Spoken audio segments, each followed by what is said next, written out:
groupe de 4, on est parti visiter 2 associations différentes. Et aujourd'hui, on va vous en parler. Qu'est-ce qu'elles font, comment elles fonctionnent, etc. Solicycle est une association basée en France, plus précisément à Paris dans le 18e arrondissement, et une autre dans le 14e. Leur objectif principal vise à l'insertion des personnes loin du monde professionnel et social. Ils réparent aussi des vélos, mais pas que. Ils réparent aussi ceux récupérés dans la déchetterie. Donc oui, ils participent à l'économie circulaire.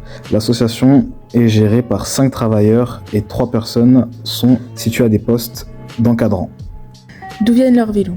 Ils ont un contrat avec la déchetterie où les vélos viennent des clients, des vélos abandonnés, dans les rues un peu de partout.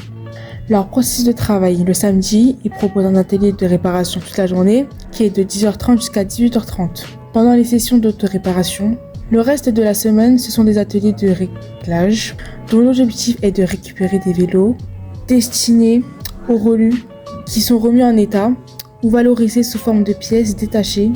Ils font donc du recyclage. Solicycle accueille tout le monde, chaque origine et surtout les personnes ne parlent pas très bien français dans la plupart des cas. L'effet Solicycle, c'est un peu comme une école qui forme des personnes éloignées du monde professionnel et social, même s'ils restent concentrés autour du mécanique. En plus de ça, ils pensent au confort des salariés, micro-ondes, frigo, afin qu'ils puissent manger. Solicycle, c'est un tremplin par le biais duquel tu pourras te réorienter facilement et repartir sur des bonnes bases de français pour ceux qui avaient du mal avec la langue.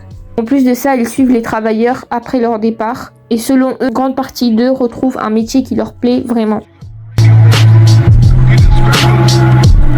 Le Poulpe, de son vrai nom, la petite organisation utile pour le peuple et l'environnement, est une ressourcerie située dans le 18e arrondissement de Paris, comportant 12 salariés.